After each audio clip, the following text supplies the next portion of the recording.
Welcome to the Comedy Hype News Show Late Night. I'm your host, Symphony Thompson, and we've got a very special episode for you.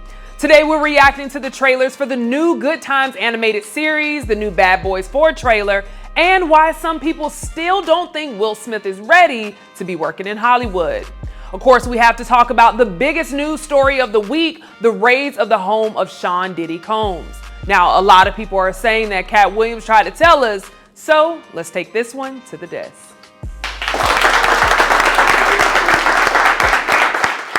Now, before we get started, of course, I have to welcome my co-host, the hype man, Lester Green. What's up? How you doing? I'm good. How are you? I'm doing great.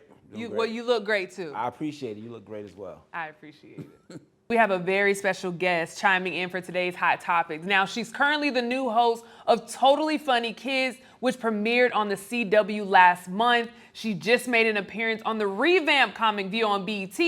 And it doesn't stop there, Lester. She's also on the Dark Matter tour with Katt Williams, an exciting up-and-coming stand-up comedian making waves around the world. Let's welcome Katt Williams. You got to set it up. I feel like there needs to be noise and everything. Thank you so much for joining us, Katt. How are you? I'm good. Life is good. I have no complaints. I just bought a house and that is very overwhelming. I didn't realize it was going to be that overwhelming. But I want to throw the house and the realtor over the cliff. Well, congratulations. I know that's a stressful process, but congratulations to you. That's definitely a big step. Absolutely. Now, we're going to dive into some hot topics, Katt, and then I want to talk to you. Because speaking of houses, this one has been in the news all week. Earlier this week, federal agents raided Diddy's Miami and Los Angeles home as part of an ongoing investigation where the music mogul has been accused of sexual abuse and trafficking. Now, rumors surrounding this case have been circulating ever since Cassie filed and settled a lawsuit with him back in November of 2023. When the news was first reported, Diddy's whereabouts were unknown. But since he's been seen in Miami cooperating with authorities, breaking his silence for the first time since the raids. Diddy would deny these accusations that have been thrown his way. Now, Katt, I'm going to start with you first. You bring up homes, and I know you just purchased a home. We've been seeing this unfold all week. What was your reaction to seeing these raids happen at both his homes at the same time? You know what?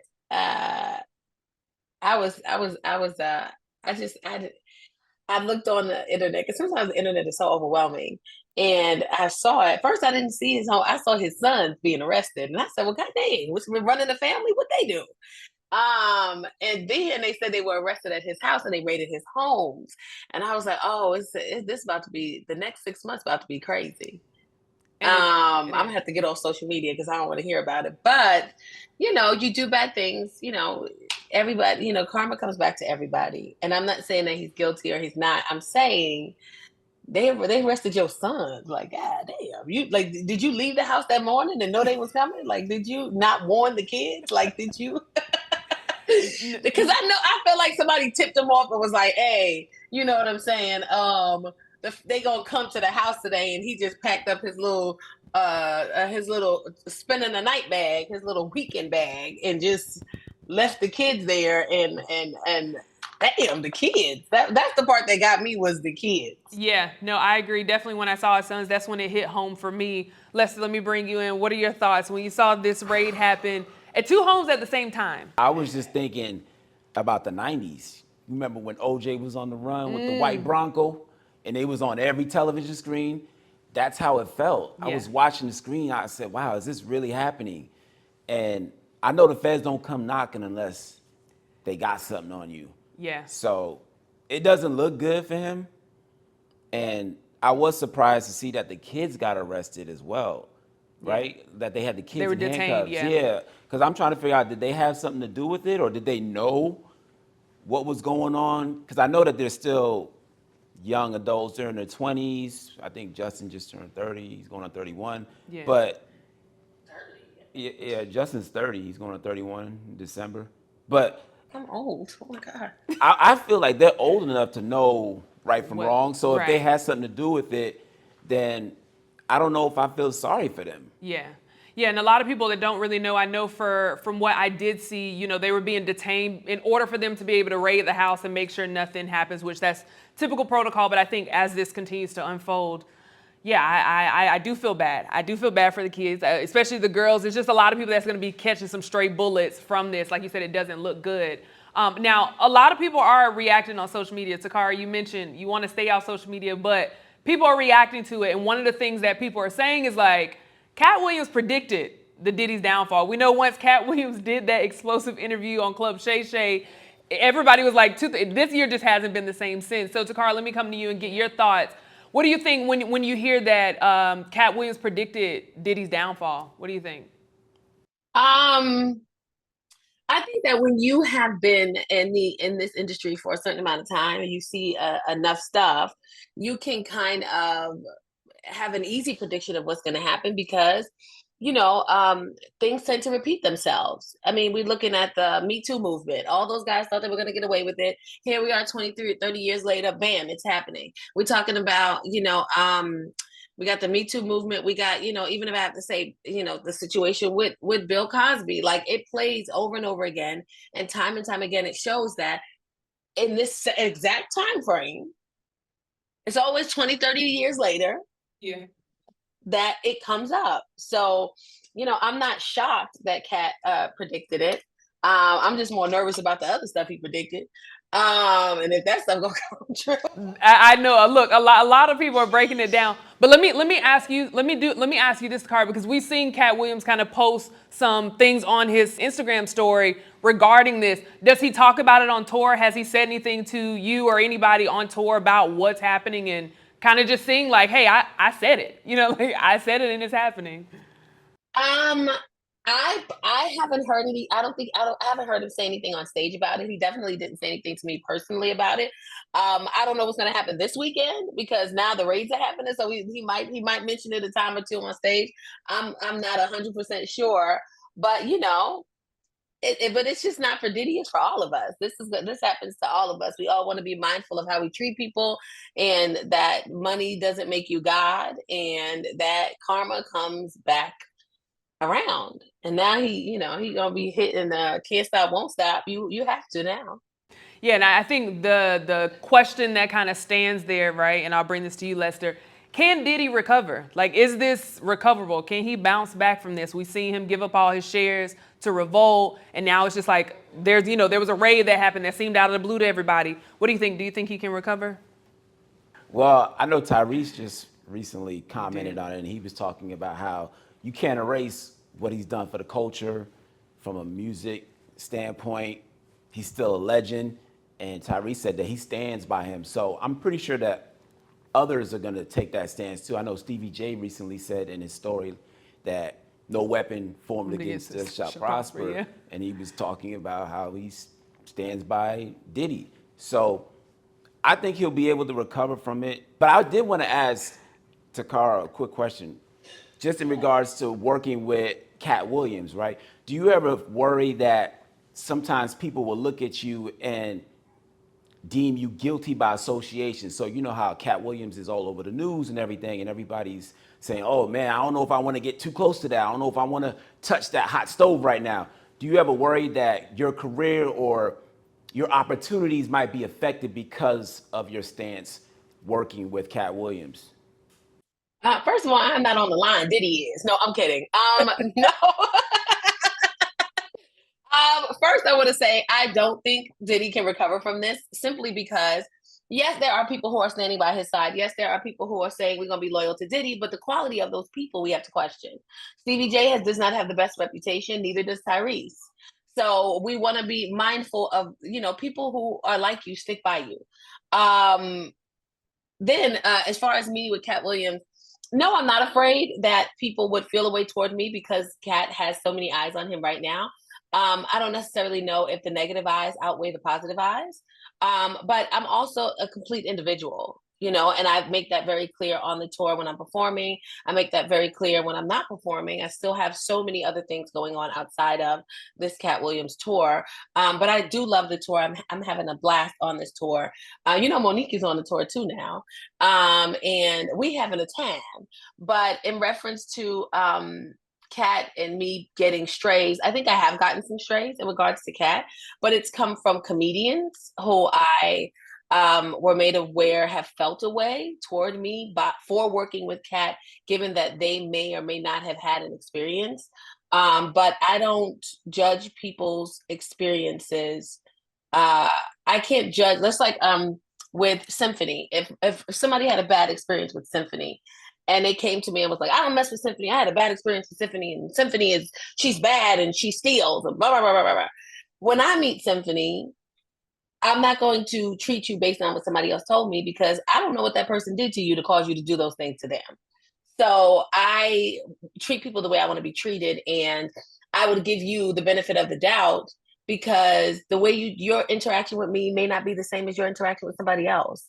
So I take that into being on tour with Katt, and I try to be very mindful of how I move and things like that. But we grown.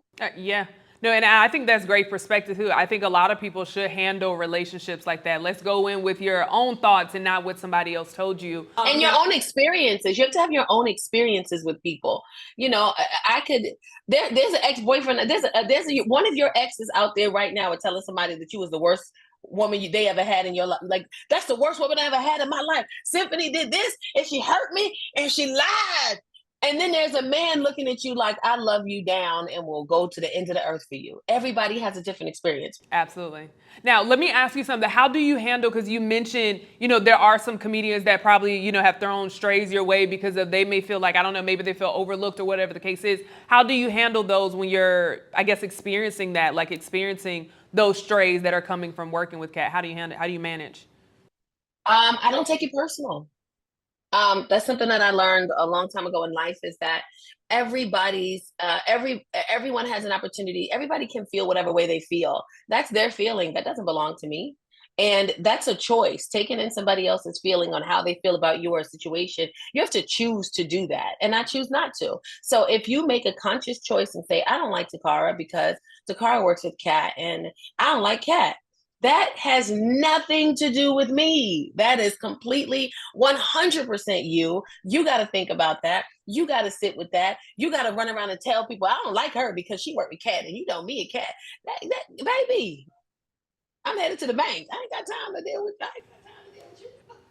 I love it. Come on, Takara, with the sermon, a good sermon for the people. Girl, nobody got time for that. Now I'm gonna keep this going. So we know Bad Boys on this end, but I want to go to another Bad Boys, because speaking of Bad Boys, the trailer for the highly anticipated Bad Boys Ride or Die was released on Tuesday. Will Smith and Martin Lawrence are back for the fourth film in the franchise, scheduled to be released this summer. Now, even though many can't wait for the movie to come out, there seems to be a large group of people who oppose it because they still don't think Will has earned the right to come back after the 2022 Oscar slap.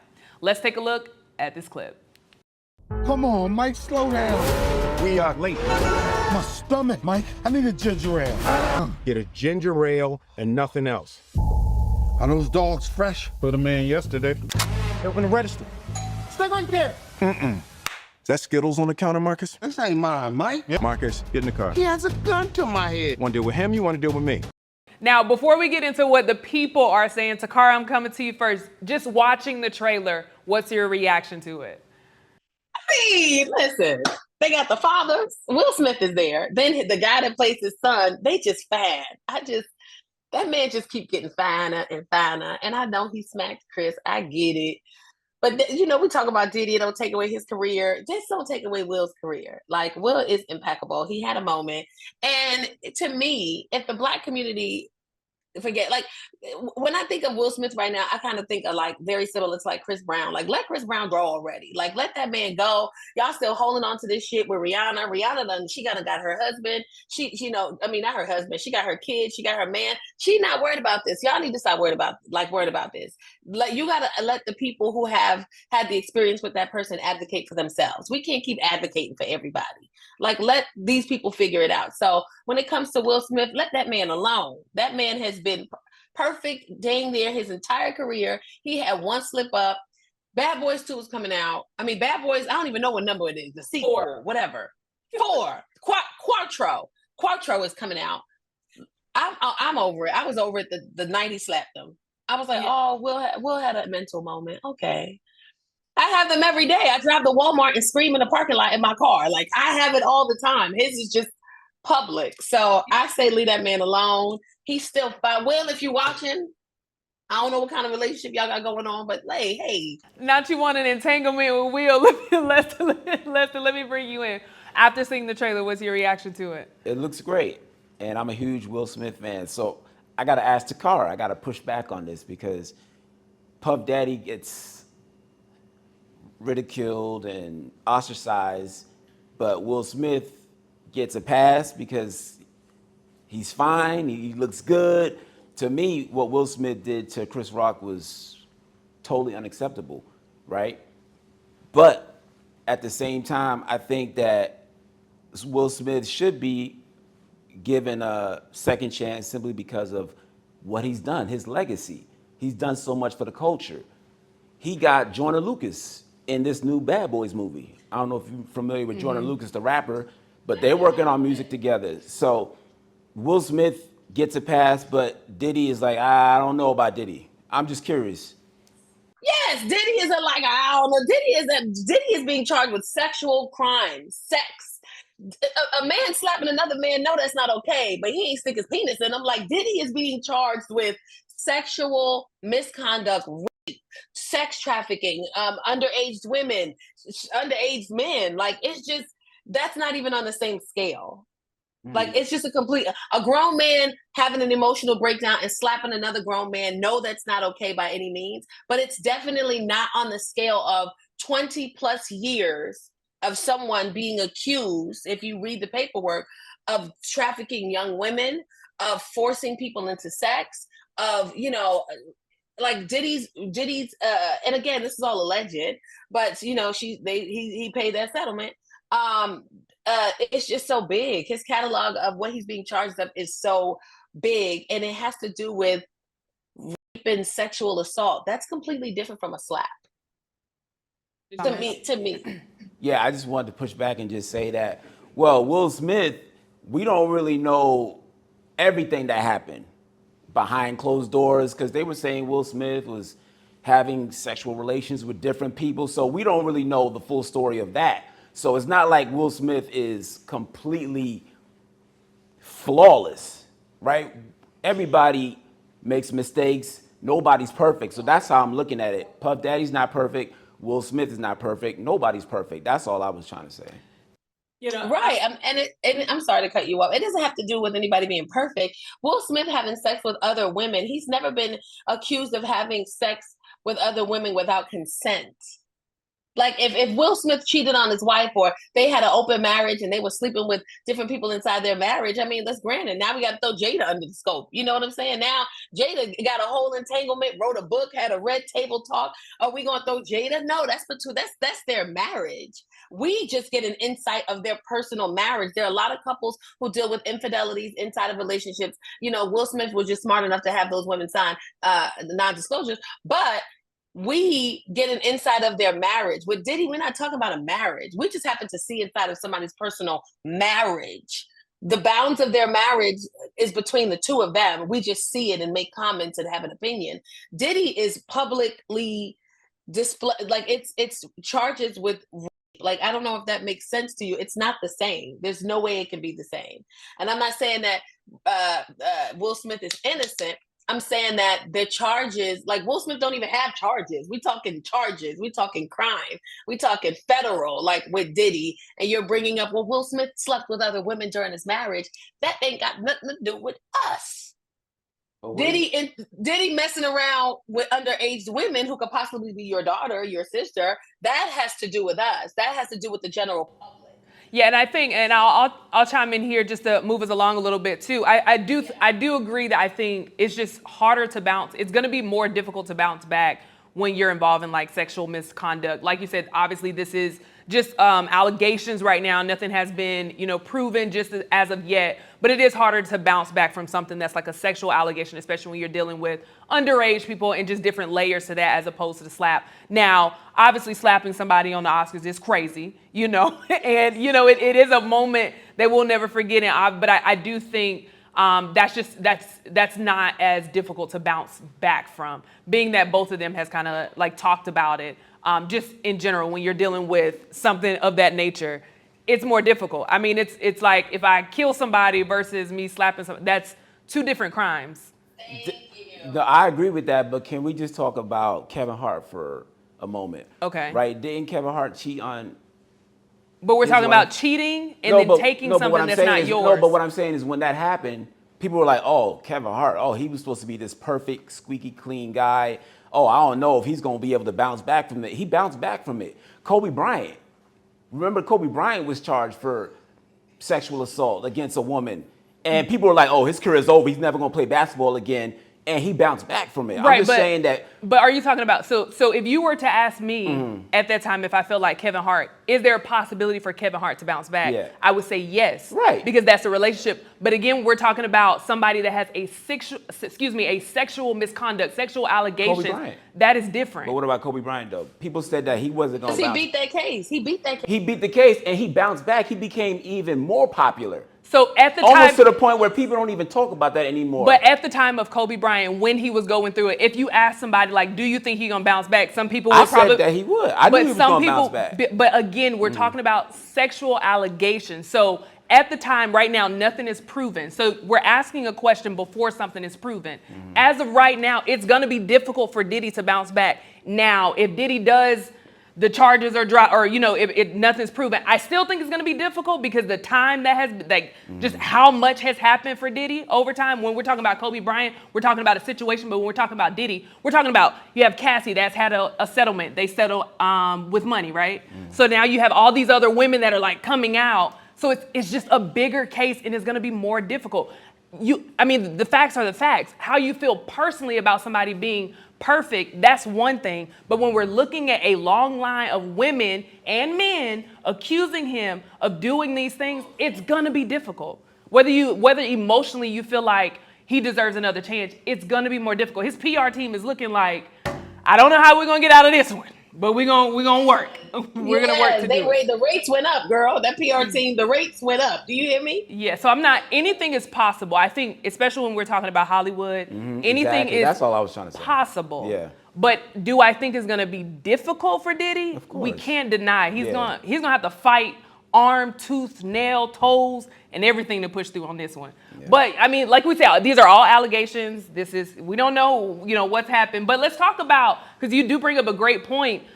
Will slapping Chris is crazy, right? Like that is something. And obviously when we talk about, and I want to come to you, Takara, when we talk about in the comedy space, we see a lot of hecklers. We see more, especially with social media, people getting upset, not being able to take jokes and storming the stage. So I'm very curious, have you ever offended someone or had an experience with a joke and they tried to storm the stage while you're on stage?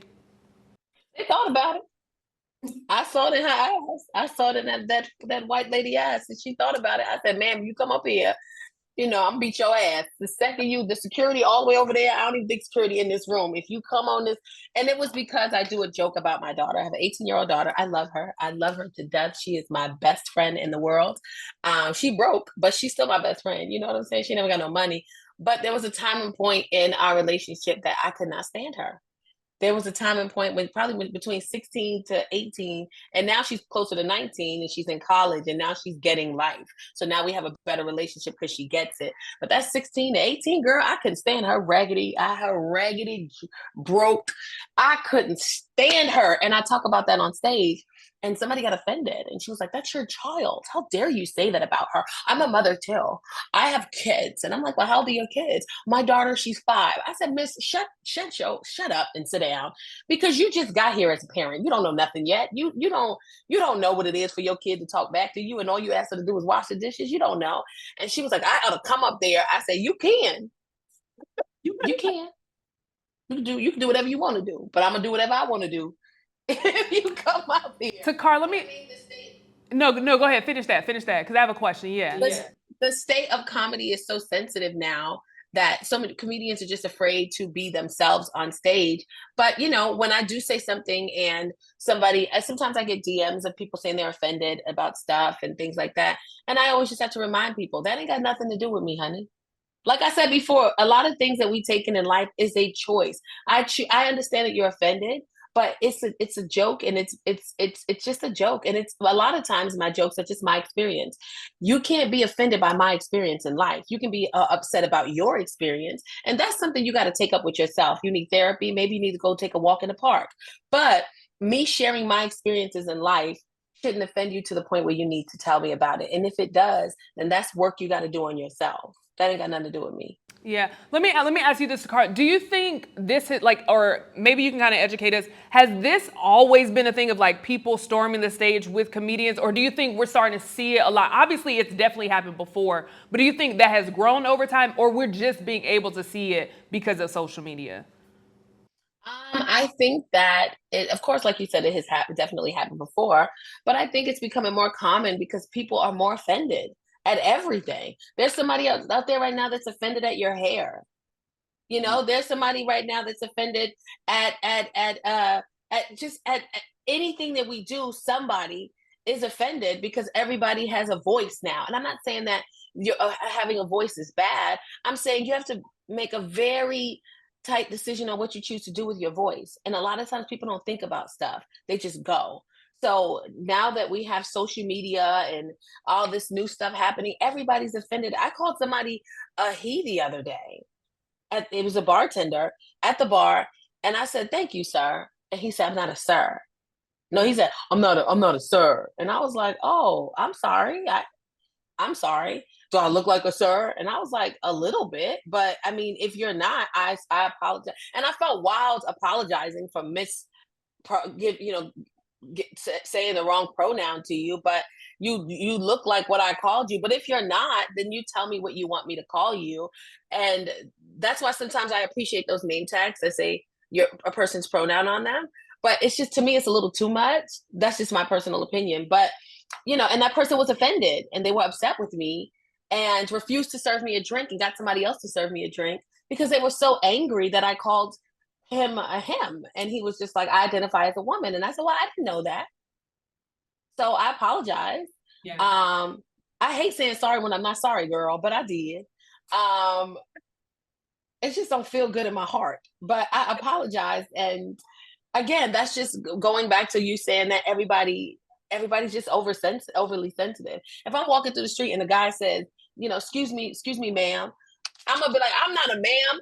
I'm a he." These titties say ma'am. These double D's say ma'am all over them. So I would gently correct you if I identify as a man and say, "Oh no, I identify as a he, him." And they might say, "Oh, okay." Or they might say, "Nah, you got them titties." But point is the obvious is the obvious. But everybody's just so sensitive, and you can't talk about anything. There's somebody that's gonna watch this and get upset that we even talked about Diddy. Like, it's just, there's nothing you can do about how somebody else feels about something that you do or say. You just have to control the way you receive it. And that ain't got nothing to do with me, girl. Yeah, and I always say in anything, regardless of what topic it is, you don't have to necessarily agree with anybody or whatever anybody chooses to do, but you have to respect it. It's like just a matter of respect of like, hey, I may not understand it, I may not agree, I may not be on the same page, but you know what? I respect you enough to say like, "Hey, my bad, let me correct this," or "Hey, my bad, let me fix this." Now, I want to take us into one more topic because it has been a great week for Black media. Not only was the trailer for Bad Boys Ride or Die released, but the trailer for the new Good Times animated series was as well. And it's getting a mixed reaction from people online. Now, from the conversations online, it seems like many wish this was just an original series and not a reboot. Others aren't excited to see a Black family struggle on TV in 2024. It's just been reported through an exclusive Comedy Hype interview that co-creators of the original series, Eric Monty and Mike Evans' families, are not co-signing this new animated version. Now, a lot of people also feel that both Monty and Evans should be due residuals just for using the characters they created. Let's take a look at this clip. I have important news. Let me guess. The state called and they want to cut you a disability check for your face. This is from a fool who stares at his orange juice every morning. It says concentrate on the box. Who the dummy now? Shit. Me for not wearing a condom. Dear Black Heavenly Father, Colored Redeemer, if you could just help us. Son, it's for you. New phone. Who this? Takara, I'm gonna come to you for this one as well. What are your thoughts? What's your reaction to seeing the trailer for Good Times? I don't like that. I strongly do not like that. And I could be biased because I have a show out called Totally Funny Kids that aired on CW, and I love the show because it plays in a space where you can sit down with your family, no matter what age, and watch something on television that you don't have to worry about guns or violence. And I'm not saying that that doesn't happen in real life. I'm saying we don't glorify it. We just, it's just I think that now in today's society, there's very rarely any shows that you can sit down as adults and watch with your kids and not be prepared to tell them to cover their eyes or cover their ears or close their eyes because something inappropriate is coming across the screen. The Good Times reboot is something that I went and watched with my 10-year-old. Right. It seems more of an adult. I don't know if it's created for adults, but even if it is created for adults, I was cool with everything until I seen the babies with guns and then the baby count money in the stroller. That kind of bothered me because there's just so much. There's a completely different direction they could have went in, and the original Good Times didn't display that in that way, And I get they want to modernize it, but sometimes things are just good the way they are. Lester, let me bring you in. What's your reaction to seeing the trailer? Well, I'm tired of the reboots, and Good Times is a classic, right? Why would you try to remake that? It sort of reminds me of White Men Can't Jump. They rebooted that. I tried to watch that movie. I couldn't get through it. Yeah. It reminds me of Lethal Weapon. They tried to reboot that. I tried to watch that. I couldn't get through it. And then it also reminds me of that show on Hulu, Mike, that dealt with Mike Tyson. Yeah. Mike Tyson didn't approve of that. Yeah. He was upset that they did it. Yeah, I don't know if you're aware of that, but he was upset that they actually did that. They didn't respect his wishes, and I tried to watch that, and I couldn't get through it. Yeah. So I'm just tired of the reboots. That's just my opinion. Yeah, and I guess I'll pose that question to you, Takara. What are your thoughts about reboots? Are you excited for them, or are you kind of tired of reboots? I don't mind a reboot if they stay in the area of the original show and just show what life would be like now today for that particular family, but to reboot something and make it worse and then they made it an animation. I can't think of a reboot that I like anyway. I'm gonna go back on Netflix or whatever and watch the original anyway. But I don't know. I didn't like that trailer, Yeah, I just wanted to jump in. There was one reboot that I actually liked, The Fresh Prince. They did the reboot for that was good. Bel Air. That was good. Did you see that? Did you like that? I didn't see it, but I heard it was amazing. But again, they put it in a positive light. It wasn't like they gave him a better. I didn't get to watch. I watched maybe like 2 episodes, but it just was represented better. Yeah. As opposed to this, we're gonna make it an animation, and not only we're gonna make it an animation, but there was no baby with guns in Good Times.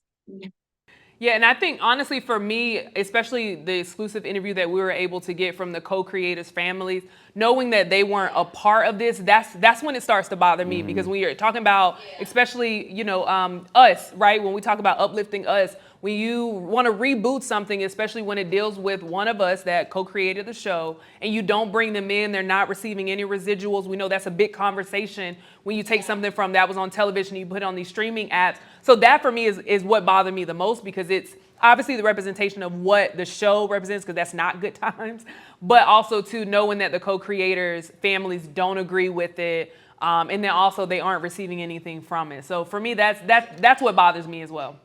It's not their vision. If you watch Good Times and you watch this trailer, this is Bebe's kids. This is not Good Times. Yeah. And as a creator of Good Times and one of the better shows from the the 90s, I would definitely be offended that you want to take a show that I created that showcases Black urban families and urban neighborhoods coming up, 2-parent households, doing the best they can, taking care of their kids, talking about serious problems, serious issues, and how to resolve them on television to hopefully help and uplift other urban, African-American families. You want to put a gun in a kid's hand in a stroller? It's time for a quick commercial break, and when we come back, we're talking comedy and more with Katt Williams. Stay tuned.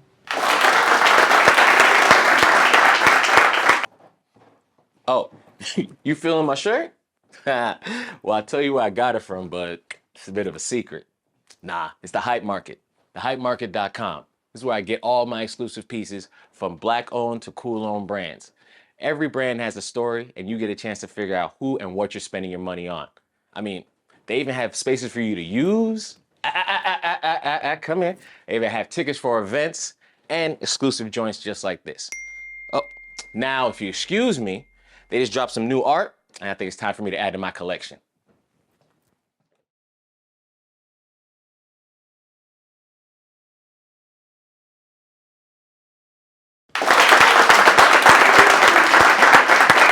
Welcome back to the Comedy Hype News Show Late Night. We're joined with stand-up comedian Katt Williams. Now, we've already talked about some topics, but now, Katt, it's time to talk all about you.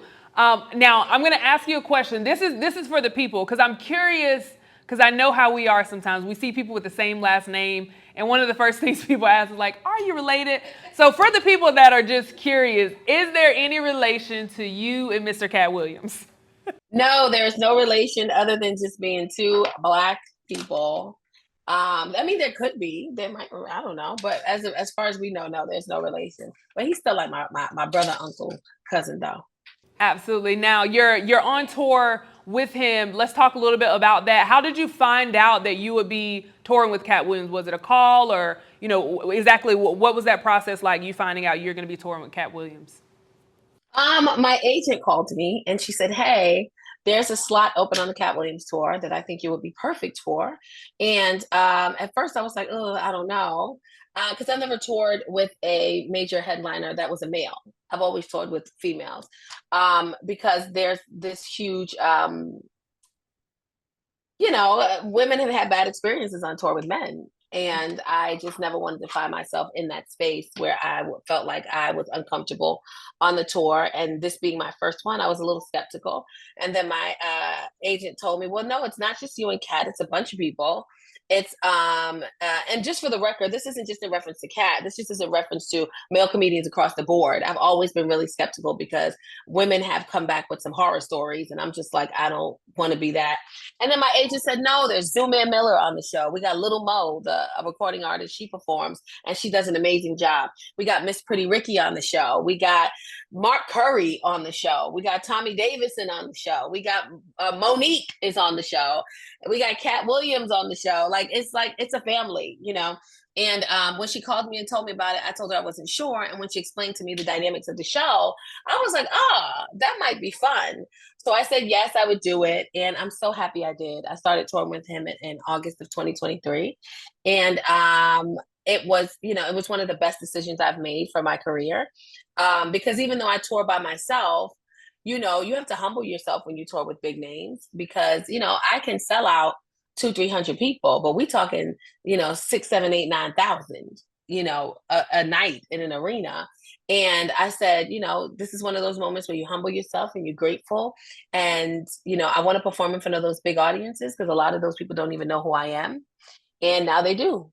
So it's an experience. I'm having a good time. I'm having fun. What was that first conversation like with you and Katt coming onto the tour? What was that like? The first conversation I had with Katt when I came on the tour it was my first night there. I didn't meet him until after I performed. And I went up on stage, I did 15 minutes, and I did absolutely amazing. And I think I went into his dressing room. He has like this huge dressing room. It's like a bunch of people in there, and everybody just kind of like relaxes. And I went in, and he just came up to me and was like, "You funny." And I said, "Thank you." And he said, "No. You funny." And I said, "Thank you." And we talked a little bit and stuff like that. And it's just been a great experience since then, Yeah. Yeah.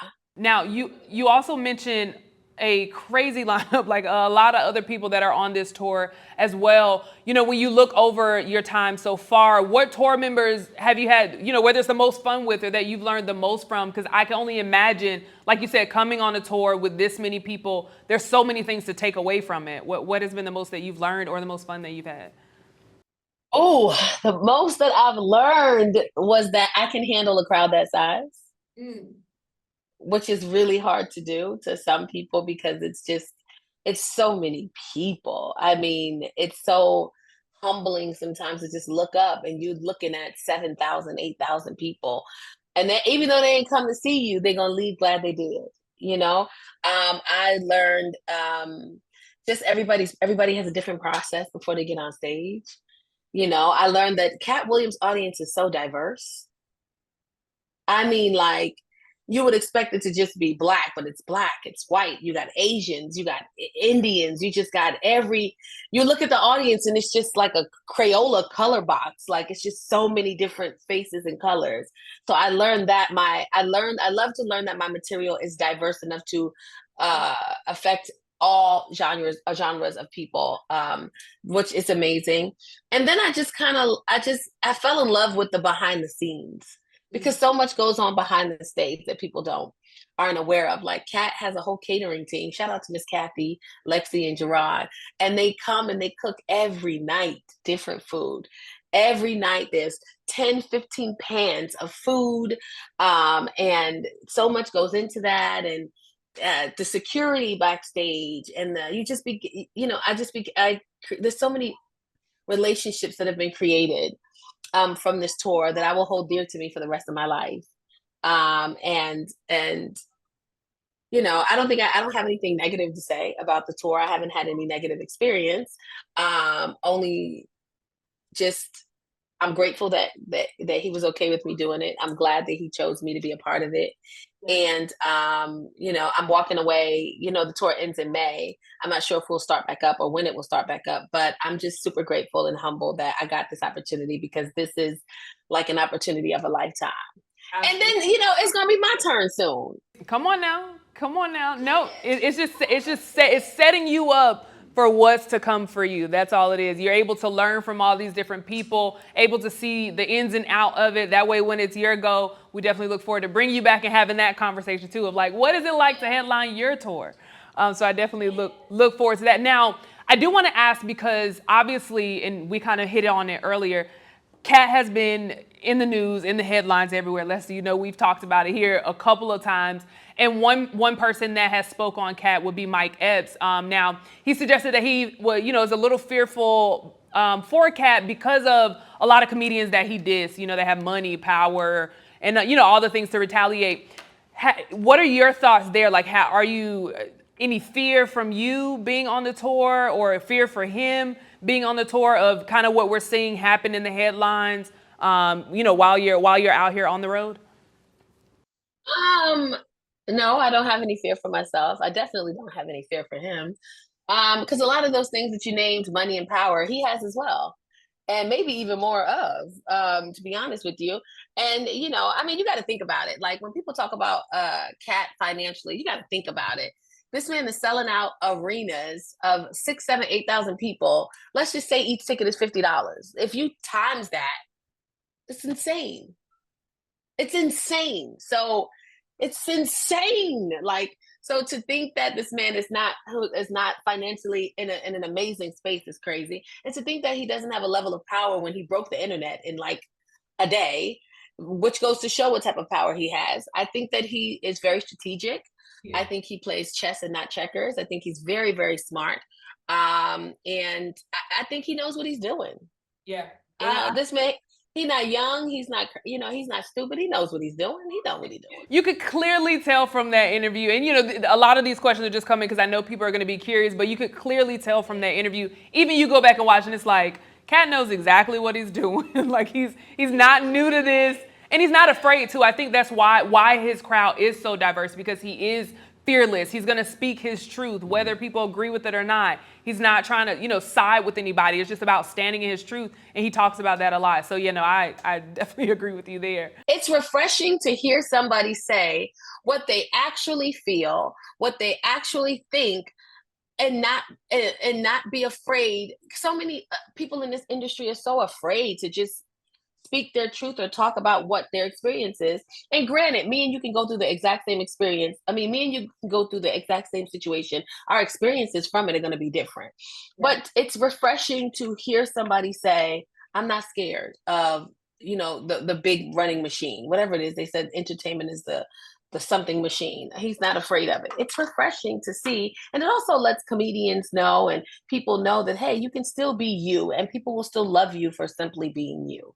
Now, speaking of being refreshing, Takara, we're gonna speak some truth because you like hearing the truth. You're reaching more people, right? And you're very refreshing to them.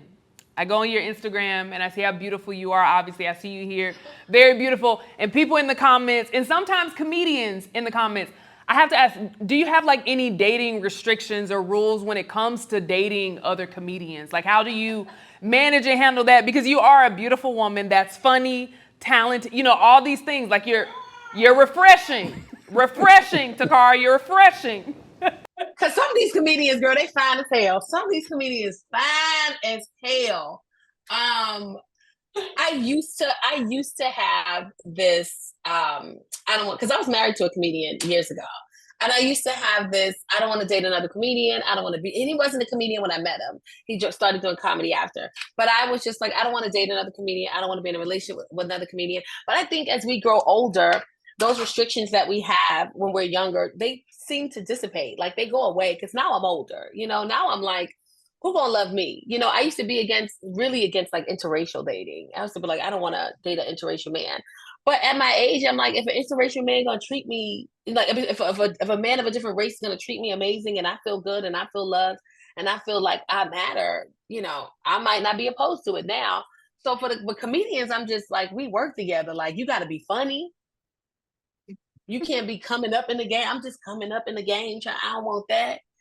You got to have your finances together. Who else have you talked to? Now that I'm thinking about it, it's no, girl. I'm going no. It's no. Now that I thought about it, I said it out loud. I spoke it and I heard it. I heard myself say it. It's no. No comedians. Except for one, but I can't say his name on here. Yeah, that'll start some fire, girl, if I say his name. Well, I'm curious. What's the hint? I can't say it. No. He's fan. I'm not gonna do that to you. Now, something that you did mention in that as well, and I want to touch on lightly, and I'll let you lead this space here because I know it can be a very sensitive topic. Now, you would mention your ex, and correct me if I'm wrong. We're referencing your ex-husband Nick Carthen, who's also a comedian. I want to touch on that a little bit. And again, I want you to lead this space because I know it can be a sensitive topic. Now, you would lose him back in 2021. And I'm pretty sure that was a very difficult moment for you. What was that like for you to be able to still be able to scale your career and take care of home, in spite of that situation happening? Oh, girl, I did not plan on that. It was difficult because there was a lot of misconceptions happening in regards to our divorce and him remarrying. And there was a lot of things that were being said that wasn't true. So when he passed away, I didn't really get to mourn him for a while because I was dealing with the fact that, of course, our daughter is 7 at the time, and she's really small. And, despite our differences, he was a great dad to her. And I kind of had to put her emotions and feelings before mine just to make sure that she's okay, because again, she was 7. And just dealing with that was really difficult because comedians had created a division, and it was like some really didn't like me. And when he passed away, they made sure I felt it and knew it. And some people loved me and felt like they were loyal to me. And when he passed away, I knew it and I felt it. And it was really hard for me to grieve Because even though we weren't married anymore, you know, it was somebody I was married to, somebody I shared a child with, somebody I was in love with, somebody I cared for, somebody I thought I would spend the rest of my life with at one point. There's still grieving to be done. Yeah. And also the daughter, you know, the father of my youngest child, it was really difficult to grieve because I had to get off the internet. Yeah. Because I would get people telling me they hate me or people telling me you're the reason by this, which I thought was insane. But just, you know, bouncing back in comedy kind of saved me mentally. When he passed away, I was doing a weekend in Texas, and I got the call that he had passed away. And you know, I was in a relationship at the time, and he was with me, and he said, well, do you want to cancel the weekend and go home? And I said, no, I need the stage this weekend. You know, if I go back home, there's nothing I can do. You know, I'm not rushing back to tell my daughter. So let me process this. And in order for me to process this the way I need to, I need that stage. So I remember I found out at maybe like 7, 8 o'clock in the morning. And by 8 o'clock that night, I was on stage. Wow. And I was so nervous because I was like, am I going to be able to get through this? Am I going to cry? It's still not real. And comedians are calling me left and right, girl. Right. All the comedians calling me and longtime friends. And I'm like, y'all got to call his, you know, he was remarried. I said, you guys got to call his wife. I don't have no answers for y'all. So I'm dealing with phone calls and people calling me grieving and telling me how they feel and no, this is not real. And I'm just like, I can't handle it. And when I got on the stage, I felt like a breath of fresh air. Wow. Because now here's my opportunity to give back to somebody else, because there may be somebody in this audience who's experiencing what I'm experiencing. And, you know, it was really difficult, but we're here today and my daughter's good. And it was just at that moment, it was difficult, but you know, you just take your time. And again, I have to remind myself, and I did a lot then, that a lot of the feelings that people were giving to me didn't belong to me. Yeah. You know, that's not mine. And you know, Takar, I appreciate you, again, and that's why I wanted you to lead this space, but I appreciate you giving insight, because so many times people look at comedians as like, oh, you're on this stage, make me laugh, you know, just, oh, hee hee ha ha. But not so many times do they get to understand that, like, actually the stage can be therapy for you. The stage is a place of your solitude, a place of your safety, to feel safe, to share these stories. Or sometimes it's not necessarily, hey, I'm not talking about this, but like you said, being on this stage literally saved you, kept you from falling deeper into a place that you didn't want to be. So thank you for sharing that. I know it's a touchy one, and that's why I was like, hey, I want you to lead this space. I appreciate that. I appreciate that very much for letting me lead that, because other people be like, so let me ask you about the time. Hey. No, I know, like, I'm a human. Can we pipe down this?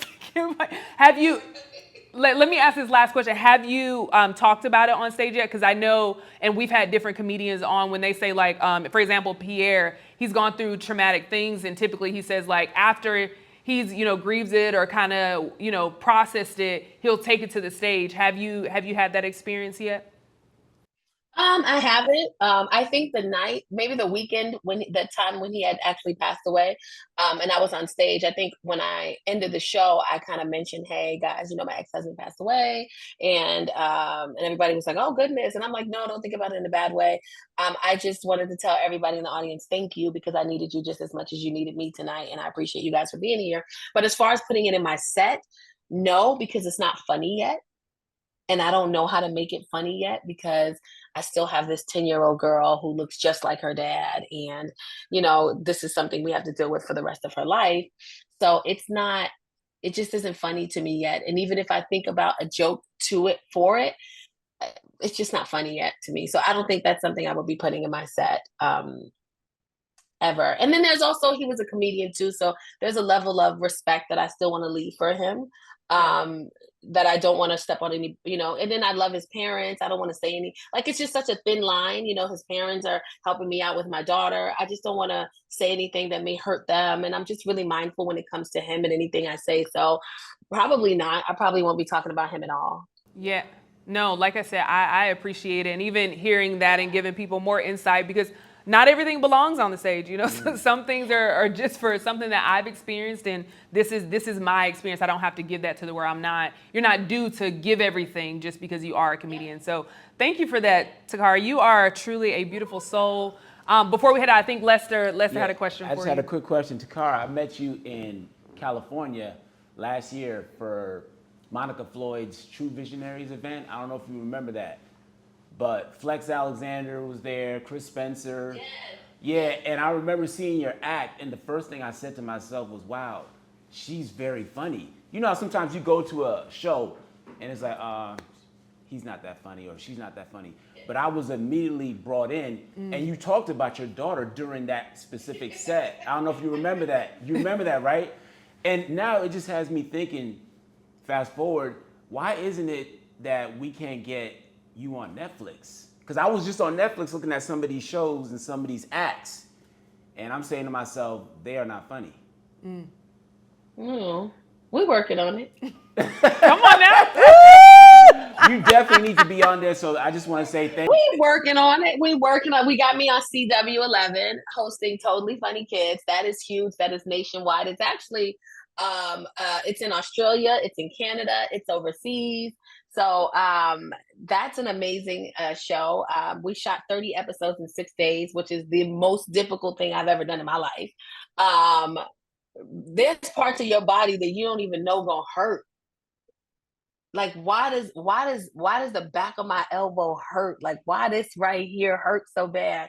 But we got it done. So that's an amazing start. And then I just did the revamp of BET Comic View, which aired last week Thursday. I think it was on the 12th, if I'm not mistaken. So, but that's on BET Plus. You can watch that whenever you want to watch that.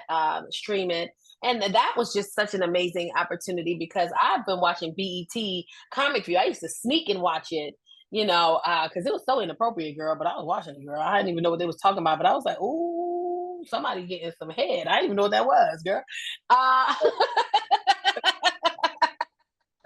But I'll be in school. Yeah, I got me some head last night. My friends like me too. And the teacher's like, what? Because she was watching it too. You know what I'm saying? She know what we talk about. And then to watch these legends, these, you got Monique, you got D.L. Hughley, you got Tony Roberts, Tommy Davidson. To watch, even now, Monique is on the tour with us.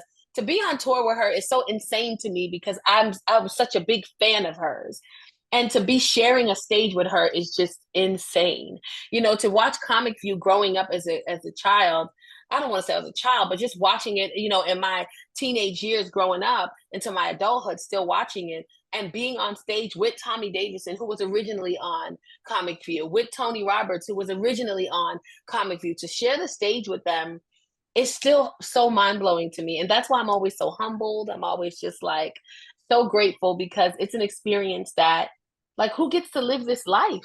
That's what I'm always thinking when people come to me and they're talking to me, and I sometimes have to sit down and I'm like, sometimes you're in the middle of everything that you dreamed of or everything that you asked for, and sometimes we forget we in the middle of it because the middle of it be trash, girl. The outside be, but the middle be trash.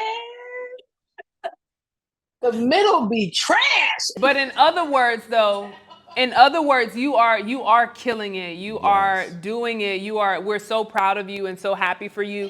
Where you are right now is perfect because it's your journey. You're right where you're supposed to be. And I'm just excited to continue to see you elevate. So I'm so honored to have you join us today. Before you head out, for all the new people that's been under the rock, because obviously they had to be on the rock if they don't know about Miss Takara. Facts. How can people keep up with you and follow you on social media before I let you head out? It's very simple. Just go to Takara.com, TACARRA.com. There's links to all my social media on my website. I will be in Atlanta at the Atlanta Comedy Theater in May, because you guys are based in Atlanta, right? Yep. Well, come on out. I got you. I'll be in Atlanta, and but and once the tour with Katt ends May 11th, my tour starts back up. And it'll be fun. So y'all should come. And just Takara.com, find me. Come find me. I'm going to be there. May is my birthday month, so I will definitely make sure I put it on the calendar. I'm looking up the dates as soon as we let you go. But I know you have to go. Thank you again for joining us, Takara. We're going to take a quick commercial break. And when we come back, we have an extra special edition of Love Letter. We'll be right back right after this.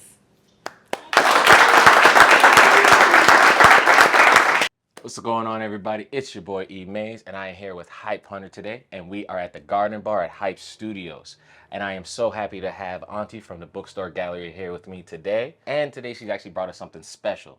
I really want to try this. Tell me a little bit about it. Hemp is a collaboration with Comedy Hype. John of Comedy Hype was Hey. the one. Shouts out the home team. There you go. He was the one who came up with the idea of having a tea that helps you laugh daily, drink tea, Laugh daily. ha ha, hemp. Hemp basically is a plant. It's the cousin to the marijuana plant. People often ask, well, is it going to get me high? No, it's not going to get you high. It's going to get you chilled. That's what hemp does. All right, this is your boy's first taste at Ha Ha Hemp. Oh, that's good. Is it really? That's You're good. not just saying that, right? No, that is good. Head over to hypemarket.com for our platform. We have all her products listed there. And that doesn't fit your fancy, you can head down to the bookstore gallery, speak with Auntie herself, get a little bit more information, run, whatever you need to do, Google search, put it in your computer, on your phone. Go get this product. Thank you very much. This is amazing. Amazing.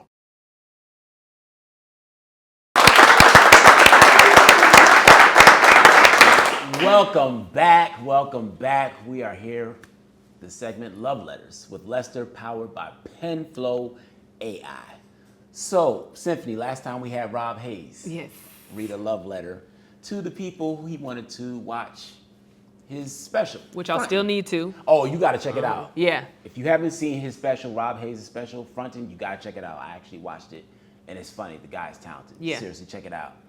So, but this time around, I thought it'd be cool to sort of get in the mix between Drake, Cole, and Kendrick. Oh, it breaks my heart, Lester. It breaks It my does, heart. it does. I don't know why they beefing, but I thought it'd be cool if we could get Drake to respond to Kendrick using PenFlow AI. I like that. You like that, right? I like that, I yeah, thought yeah, it'd yeah. be kind of cool. So let's see how it sounds. Okay. Hey, DJ, cue the music. All right. This is Drake to Kendrick via PenFlow AI. Yo, what's good, Kendrick? You think you could just come at me like that? You might have won a Pulitzer Prize, but I done won a Grammy for Best Rap Song 3 times. So don't act like you hot shit. Your flow might be nice, but I got bars for days. Plus, you wouldn't even be here without me paving the way for young artists like yourself, Kendrick. Yeah, he calling you out, Kendrick. Let's not forget who's the real king of this game. I'm tired of these weak ass disses from people trying to step to me, thinking they could take me out. You no match for me, Kendrick. Your music might be good, but you can't touch my success. I am the one and the only Drizzy, and you're just a wannabe. Woo! You could take me down with your little jabs, but I ain't even sweating it. All you're doing is showing how desperate you are to get some attention, some likes, some clout. I do anything for clout. I do anything for clout. You claim you're the greatest to ever do it, but all I hear is a bunch of nonsense. You're nothing compared to me, Kendrick. You can keep rapping about how amazing you are, but you just proving to everyone how much of a fraud you are. Dang, that's hard right there. I am the real king of this rap game, and you know deep down inside. So go ahead and keep trying to come at me with your weak flow, but you always be second best. Drake via PenFlow AI. Drake!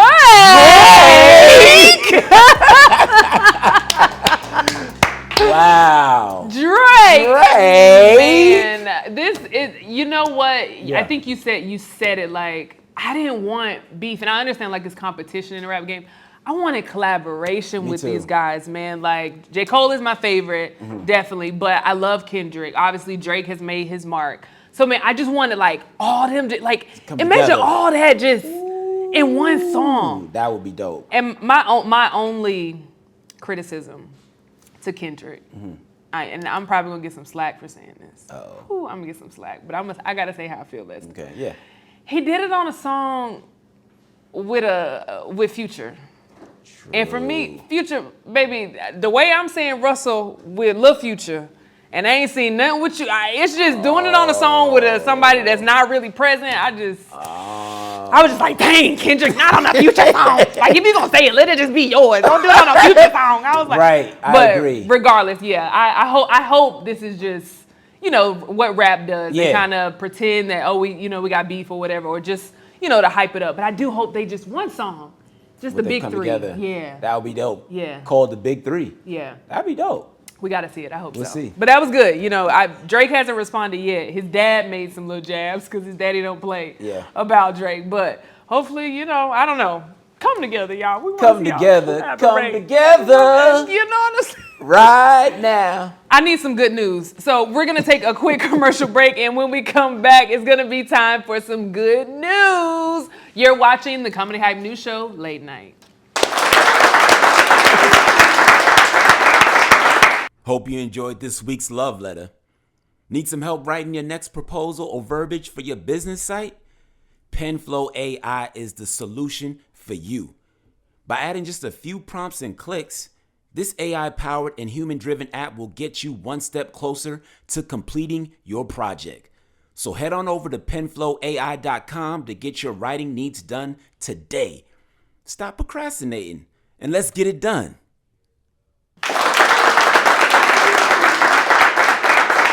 Now, Lester, for my favorite segment, which I'm still waiting for the vocals to come in, so you just have to deal with me for now. It's time for Tell Me the Good News.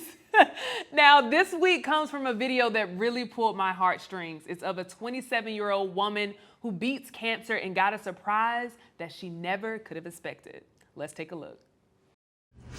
Just everything we've been through, just always been there. And just seeing you go through this, it just shows me how strong you is. For you to be this young, just going through something like this, it's just amazing how you just push through it. I love you, and I want to know what you like. Will you marry me?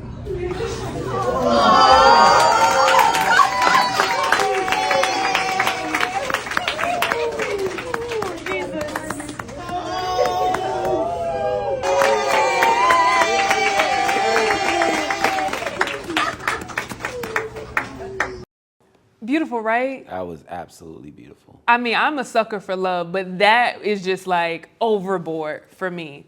Now, if that didn't bring out your tissues, here's what she posted to Instagram when she shared the video. March 20th, 2024 is a day I will always cherish. It's a fiance. Today I rung the bell with my family and friends after 16 rounds of chemotherapy and whooping cancer's butt. Thank you, God, for never leaving my side and healing me. I told you I was all in and was ready to do what you called me to do. You blessed me double on this day, and I am forever thankful. Nobody can tell me that my God isn't real because here's proof that he is. And you know she had to mention her man. She said, then my man did his big one and asked for my hand in marriage. Wow, of course I said yes. I'm still soaking everything in because, whoo, he got the ugly cry out of me for sure. I can't wait to do forever with God and you.